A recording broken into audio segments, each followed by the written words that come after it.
দর্শক, আমরা প্রথমেই স্বাধীনতার পর থেকে বর্তমান পর্যন্ত ঢাকা বিশ্ববিদ্যালয়ের যে ইতিহাস সেটি আপনাদেরকে জানিয়ে দেওয়ার চেষ্টা করব। স্বাধীনতার পর থেকে বর্তমান পর্যন্ত 1921 সালের 1 জুলাই ঢাকা বিশ্ববিদ্যালয় প্রতিষ্ঠার পরপরই দর্শক ছাত্র সংসদ গঠন করা হয়। 1922-23 সালে ঢাকা বিশ্ববিদ্যালয় ছাত্র সংসদ গঠিত হলে শিক্ষার্থীদের তখন 1 টাকা চাঁদা দিয়ে এর সদস্য হতে হতো এবং 1924 এবং 25 সালে প্রথম ডাকসুর ভিপি মনোনীত করা হয়। এরপরে আমরা দেখতে পাচ্ছি সে বছর ডাকসুর প্রথম ভিপি ও জিএস হিসেবে মনোনীত হন মমতাজ উদ্দিন আহমেদ ও যোগেন্দ্রনাথ সেনগুপ্ত। দর্শক, 1953 সালে গঠনতন্ত্র সংশোধনের মাধ্যমে নাম পরিবর্তন করে ঢাকা বিশ্ববিদ্যালয় কেন্দ্রীয় ছাত্র সংসদ ডাকসু রাখা হয়। অর্থাৎ ঢাকা বিশ্ববিদ্যালয় যখন প্রতিষ্ঠিত হয় তখন নামকরণ ছিল ভিন্ন এবং 1953 সালে এর সংশোধনের মাধ্যমে এর নাম পরিবর্তন করা হয়, তখন রাখা হয় ডাকসু। সে বছরই অর্থাৎ 1953 সালে বিশ্ববিদ্যালয়ের সাধারণ শিক্ষার্থীদের অংশগ্রহণে ডাকসুর প্রথম নির্বাচন অনুষ্ঠিত হয়। এরপরে এস এ বারী ও জুলমত আলী খান হচ্ছে ডাকসুর প্রথম নির্বাচিত ভিপি ও জিএস।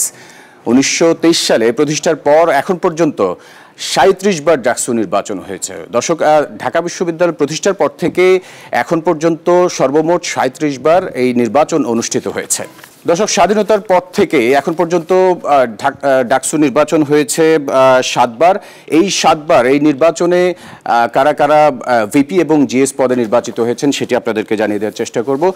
1972-73 সালে ভিপি পদে নির্বাচিত হয়েছেন মুজাহিদুল ইসলাম সেলিম, যিনি সাবেক সিপিডি সভাপতি ছিলেন, এবং জিএস পদে নির্বাচিত হয়েছেন মাহবুব জামান। এরপরে আমরা যাব 1979 এবং 1980 সালে যে নির্বাচন অনুষ্ঠিত হয়েছে সেটিতে ভিপি হিসেবে নির্বাচিত হয়েছেন মাহমুদুর রহমান মান্না।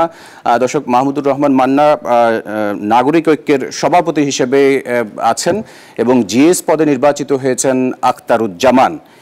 এরপরে আমরা যাব 1980 এবং 1981 সালে যে নির্বাচন অনুষ্ঠিত হয়েছে, অর্থাৎ 1979 এবং 80 সালে নির্বাচনের পরপরই আবারও ডাকসু নির্বাচন অনুষ্ঠিত হয়েছে। ওই নির্বাচনে ভিপি পদে যথারীতি মাহমুদুর রহমান মান্নাই নির্বাচিত হয়েছেন, অর্থাৎ তিনি 2 বার ভিপি পদে নির্বাচিত হয়েছেন। এরপর জিএস পদে নির্বাচিত হয়েছেন আখতারুজ্জামান। এরপরে 1982 এবং 83 সালে ভিপি পদে নির্বাচিত হয়েছেন, দর্শক আমরা একটু দেখব, 1982 এবং 83 সালে যেই ডাকসু নির্বাচন অনুষ্ঠিত হয়েছে সেখানে ভিপি পদে নির্বাচিত হয়েছেন আখতারুজ্জামান এবং জিএস পদে নির্বাচিত হয়েছেন জিয়াউদ্দিন আহমেদ বাবলু। এরপরে যাব 1989 এবং 90 সালে যে ডাকসু নির্বাচন অনুষ্ঠিত হয়েছে সেটিতে ভিপি পদে নির্বাচিত হয়েছেন সুলতান মোহাম্মদ মনসুর আহমেদ এবং জিএস পদে নির্বাচিত হয়েছেন মুশতাক হোসেন। এরপরে এটির সাথে সাথে নির্বাচন অনুষ্ঠিত হয়েছে, কাছাকাছি সময় নির্বাচন অনুষ্ঠিত হয়েছে 1990 এবং 91 সালে যে নির্বাচন অনুষ্ঠিত হয়েছে সেটিতে নির্বাচিত হয়েছেন ভিপি পদে আমানুল্লাহ আমান এবং জিএস পদে নির্বাচিত হয়েছেন খায়রুল কবির খোকন। দর্শক, এরপরে ডাকসু দীর্ঘ একটা সময় ডাকসু নির্বাচন অনুষ্ঠিত হয়নি। বহুল আলোচিত ডাকসু নির্বাচন অনুষ্ঠিত হয়েছে 2019 এবং 2020 সালে, যেখানে ভিপি পদে নির্বাচিত হয়েছেন নুরুল হক নূর এবং জিএস পদে নির্বাচিত হয়েছেন গোলাম রাব্বানী।